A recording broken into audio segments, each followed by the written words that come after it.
আসসালামু আলাইকুম। Hello guys, সকলে কেমন আছেন? আশা করি সবাই ভালো আছেন এবং সুস্থ আছেন। প্রিয় দর্শক, রমজান মাস আসলেই চারপাশে জাকাত দেওয়ার হিড়িক পড়ে যায়। কেউ শাড়ি লুঙ্গি দেয়, কেউ খাবার দেয়, কেউ বা অন্য কোনো জিনিসপত্র দেয়। কিন্তু প্রশ্ন হলো, আমরা কি সঠিকভাবে জাকাত বিতরণ করছি? জাকাতের মূল উদ্দেশ্য হলো দারিদ্র্য দূর করা, গরিবকে স্বাবলম্বী করা, তাদের দারিদ্র্য চক্র থেকে বের করে আনা। শাড়ি লুঙ্গি কিংবা একবেলা খাবার দেওয়াতে গরিবের অভাব কখনোই দূর হয় না। হয়তো তারা একদিনের জন্য নতুন কাপড় পাবে, একবেলা খাবার পাবে, কিন্তু পরদিন কি হবে? সমস্যাটা কি আসলে মিটবে?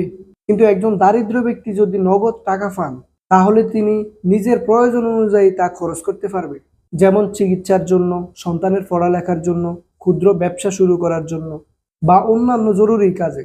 এটাই সত্যিকারের সাহায্য, যা তাকে ভবিষ্যতে আরেকজনের দয়া চাইতে বাধ্য করবে না। কিন্তু দুঃখজনকভাবে আমাদের সমাজে জাকাত দেওয়ার পদ্ধতি অনেক ক্ষেত্রেই ত্রুটিপূর্ণ। জাকাত দেওয়ার নামে অনেকেই লোক দেখানো কাজ করে থাকেন। অথচ জাকাত শুধু দান নয়, বরং এটি সম্পদের সুষম বন্টনের একটি সিস্টেম, যা গরিবদের স্বাবলম্বী করে এবং সমাজে অর্থনৈতিক ভারসাম্য তৈরি করে। আমাদের বর্তমান অর্থনীতি সুদ ভিত্তিক। সুদের কারণে গরিবরা আরো গরিব হয় এবং ধনীরা আরো ধনী হয়। সুদ ভিত্তিক অর্থনীতি এমন একটি ব্যবস্থা যেখানে দরিদ্ররা সব সময় চাপে থাকে, ঋণের বোঝায় জর্জরিত হয়। কিন্তু যদি আমরা জাকাত ভিত্তিক অর্থনীতি চালু করতে পারি, তাহলে অবশ্যই সমাজে আর্থিক ভারসাম্য আসবে, কেউ আর নিঃস্ব থাকবে না এবং দারিদ্র্যের হার জ্যামিতিক হারে কমে যাবে। একটি সমাজকে পরিবর্তন করতে হলে শুধু শাড়ি লুঙ্গি বা খাবার বিতরণে যথেষ্ট নয়, প্রয়োজন সঠিক পরিকল্পনা, সঠিক বন্টন ব্যবস্থা এবং দরিদ্রদের আত্মনির্ভরশীল করার সুযোগ তৈরি করা। আমাদের উচিত জাকাতকে এমনভাবে বিতরণ করা যাতে গরিবরা নিজের পায়ে দাঁড়াতে পারে, তাদের যেন ভবিষ্যতে হাত পেতে চলতে না হয়। আসুন আমরা সবাই মিলে জাকাতকে সঠিকভাবে বিতরণ করি, যেন এটি সত্যিকারের সমাধান হয়, তামাশা নয়।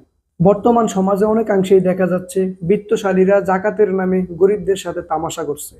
আমি বিশ্বাস করি রাসূলুল্লাহ সাল্লাল্লাহু আলাইহি সাল্লাম যেভাবে জাকাত দেওয়ার নির্দেশ দিয়েছেন, সেইভাবে সমাজে জাকাত বন্টন করলে দারিদ্র্যের হার অনেকাংশেই কমে আসবে। কিন্তু বর্তমানে আমাদের সমাজে জাকাত বন্টন করার ব্যবস্থা কিংবা অন্যান্য সময়ে দান করার ব্যবস্থা, তার সবগুলোই ইসলামের সাথে সাংঘর্ষিক।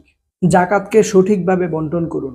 আপনার দেওয়া জাকাত হোক একজন গরিব অসহায় মানুষ কিংবা একটি গরিব অসহায় ফ্যামিলির অর্থনৈতিকভাবে মুক্তির পথ। প্রিয় দর্শক, এতক্ষণ ভিডিওতে জাকাত দেওয়ার যে নিয়মগুলো নিয়ে কথা বলেছি, সে নিয়মগুলোর কোনো অংশ কি ইসলামের সাথে সাংঘর্ষিক কিনা তা অবশ্যই কমেন্ট করে জানাবেন। আল্লাহ আমাদের সবাইকে সঠিকভাবে জাকাত দেওয়ার তৌফিক দান করুক। আমিন। ভিডিওটি এই পর্যন্তই। দেখা হবে পরবর্তীতে নতুন কোনো স্টোরির সাথে। সে পর্যন্ত সবাই ভালো থাকবেন, সুস্থ থাকবেন। হ্যালো গাইস ফেসবুক পেজ এবং হ্যালো গাইস ইউটিউব চ্যানেলের সাথে থাকবেন। আল্লাহ হাফেজ।